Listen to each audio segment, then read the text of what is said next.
Armallada minati. Armallaa cuma itu rasa. Beera jechuudha amma beera mire. Wajib pamit gitu. Ini ada lo.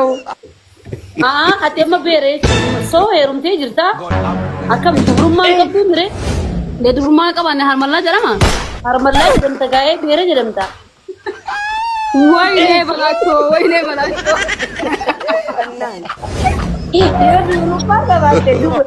Dubrummaa qabaatte dubra jettee kayyaamamtu malee.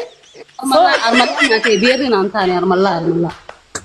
Ati harmallaa jechuudha. Qalbiin daliila samana qabdu magaalaa.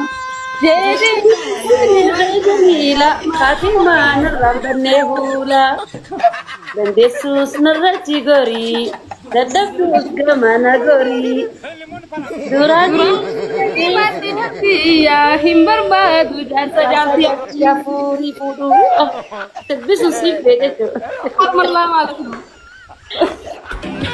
Harmallaan taatee jirtii fi abiroo kiyya harmallaadha isiin. Kamata bu'uun dandeessaa. Dammaqsiisuu hin dandeessaa. Waan gara siyyaatiin jedhin koorsii qaban. Namsee.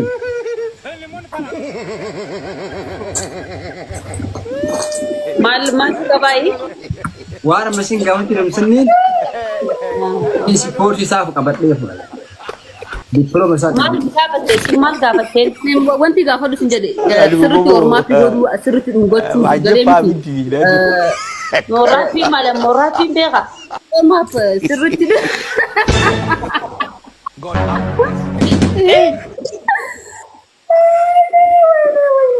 sirriitti dhungachuu. Okay, sirriitti dhungachuu. Eno sigalee miil qaama kan kana rifeensa irraa illee miillatti yeroo fiigisiisu osoo ati hin barbaanne sigalee hin dandeessaa hidhee. Osoo ati hin barbaanne eeyyisiisuu teessii akkana hundaa jira. Eegaa hin beektu ati. Ani hin beekuti yaa obboleettii boonni dandeessaa akkana saayibii. osoo namni fudhiin qabaatu immoo. Ani kanan beeku namni fadhii gafadhumaan iyyaa isin osoo Nabus me orda. bayi ati bayi akkanattu ki bayi. Dhiigee malee immoo. Wardayi fedhii keessa sigalee indaan fedhii kan kee over godhee sigalee miti fedhii kan kee qabachuu dadhabdee paartii itti iyyitu san sigalee hin dandeessaa akkas. Okay. Yani saayibii maal jechuu barbaaddeeti ni beektaa? Gizee osoon ani oowwiin isbiidii naa idoo ni dandeessaayi. Paawora likkinnaa kanuu ni dandeessaayi. Akkas jechuudhaafi? Bakka gaafadhu tokkuma. Yaa akkasii kaan akka teetti hunnaan gallee jechuun. Kanatu atu narraan deebistaa kan ni bardaa. Yaa barlaal akkam fakkaate hangaatu ijoollee biyya faranjii jirtu warra leenjifame dhageeffadhu warra leenjifame warra laal akka softi si dhiquu danda'u ijoolleen biyya faranjii jirtu naasiif hima. Geetaa Yesuus eessi. Nuti Yesuus hin beenu Yesuus samii dheeyiti dhageeffadhu maali Yesuus saayibaqeeti Yesuus. Murtii guutuu bira si arga yoo sin gammachiisin. Ingalchin. Raseen si warra barbaade maal si galchaa jira. Ay daa'ibarti si godhuu barbaadeeti warra leenjifame biratti. Inni fakkeenya ati habaab feetana fakkaate inni habaab hin beeku na fakkaate. Ante habaabuu ni beektaa? Weeshaan? Habaabuu ni beektaa? Yaa. Bareedaadha akkas taanaan.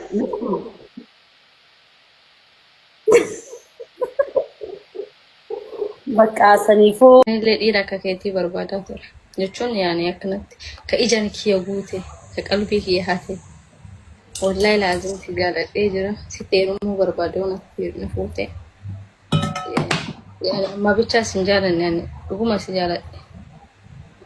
Bakka anillee kana booda hin ta'u.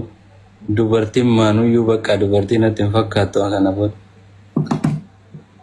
Bareedaa kee. Baga si argadhe. Anillee baga si argadhe kanaaf na argachuu kiyyatti jechuudha. Hin gaabbitu.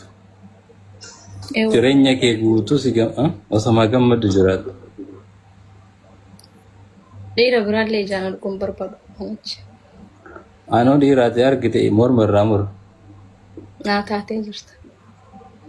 Hundee Dhiitee sirriitti naa taate malee. Harkuma dhiqatee si tolche rabbi. ashii suuraa kaanuu akkana jedhe. Ishee.